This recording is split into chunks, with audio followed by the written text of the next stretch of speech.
Hello guys, welcome to WIKI VOX channel where the search for the truth begins. India conducts an airstrike on Pakistan in Balakot.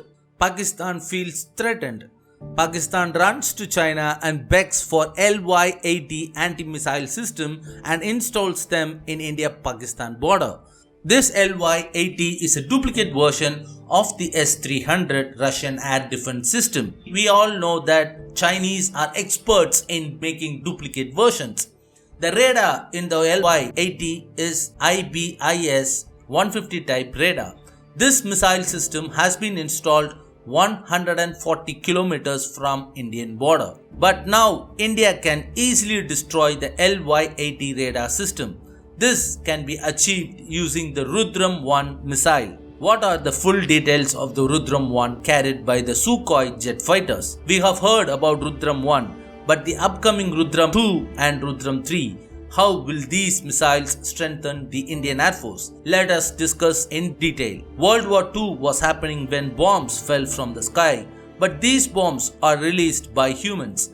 They fly in planes and drop bombs in targeted locations. They have to calculate the distance to the target and release the bombs to hit the target. Years go and human technology improved and the missiles will be given a target and it has to destroy the designated target. Scientists started their research and new weapons and missiles were created. On 1950, guided missiles were developed. Guided missiles are given trajectory to reach their targets. The locking system of targets categorized into three divisions of missiles. They are called active missiles, passive missiles and semi-active missiles. There is also another method called commanded guidance. What is this commanded guidance? A missile has been launched. The path can be set live by viewing through a screen. The camera is set up in front of the missile. The controller will have a joystick to guide the missile to its targets. This is called commanded guidance, but it has to be operated by a human. To overcome this, the scientists developed another technology called autopilot system. There will be a computer inside the missile which determines the trajectory of the missiles once launched. So, the autopilot system has three categories: active, passive and semi-active. Let's discuss active missiles first. When launched, the missiles have radio signals. We need to understand the radar system. Radars identify any enemy aircraft which enters our airspace. So through radio frequency, the radar will identify the aircraft flying in our airspace. If radar systems are destroyed, then a country's air force can be disabled. Without the radar, the air force cannot do anything. This is the reason many countries target the radar system of their enemy. The missile which DRDO has successfully developed is NGARM, New Generation Anti-Radiation Missile. So the devices which emit radio signals can be destroyed by the NGARM. In times of war, only radio signals are used to communicate.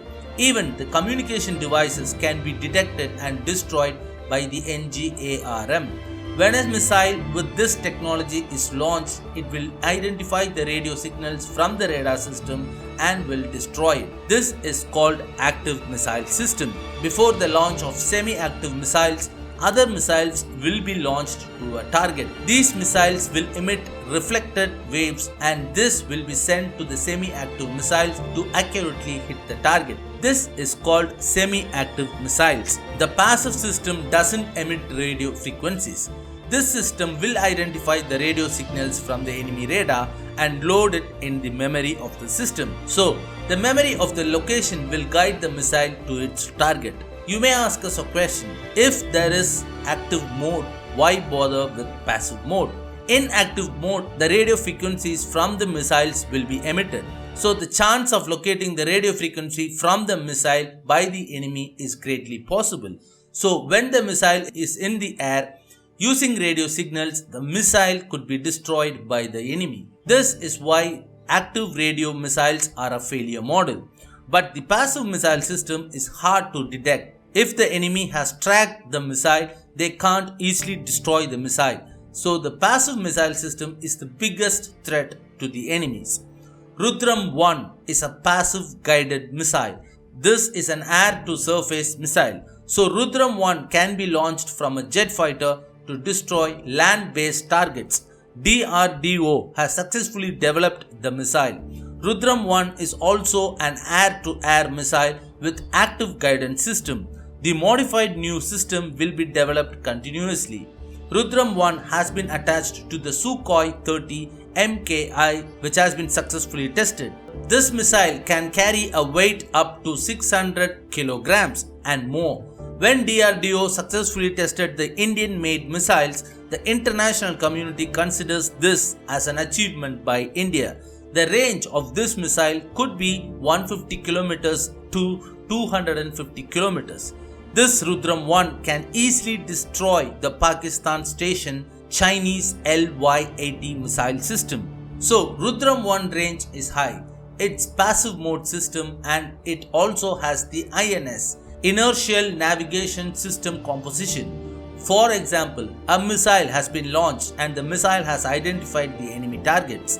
When the enemy sees the missile in the air, they will shut down the radar system. So, the radio frequencies will not come from the radar system. The missile may lose its trajectory because it will not be able to follow the radio frequency. To overcome this confusion, the INS technology has been used. The INS system will memorize the radio signal's location. So, if the enemy shuts down the radar system, the missile will remember the location and destroy the location accurately.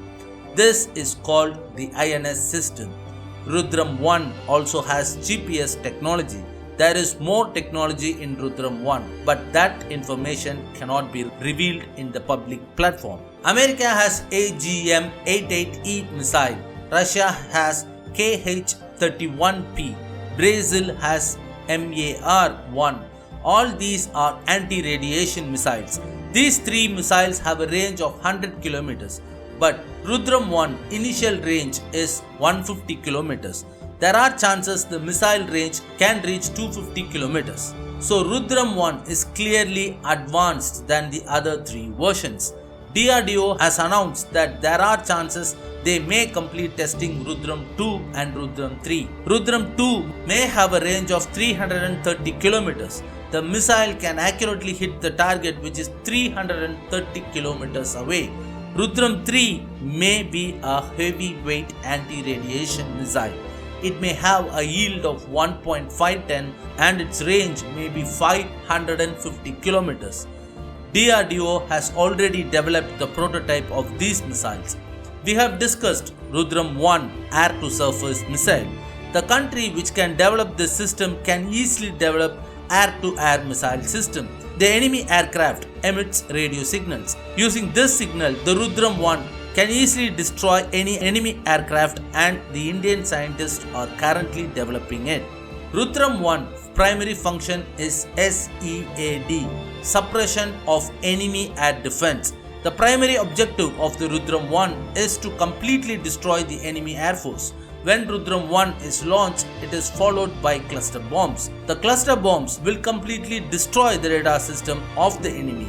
So, for 6 months, the enemy can't do much in the area. If the Rudram1 destroys the enemy targets, our Indian Air Force will have no problems destroying the enemy completely. So, this is the full details of Rudram1. The terms which you have to search are INS, GPS, Seeker and lastly SEAD. Please share the content of this video with your friends.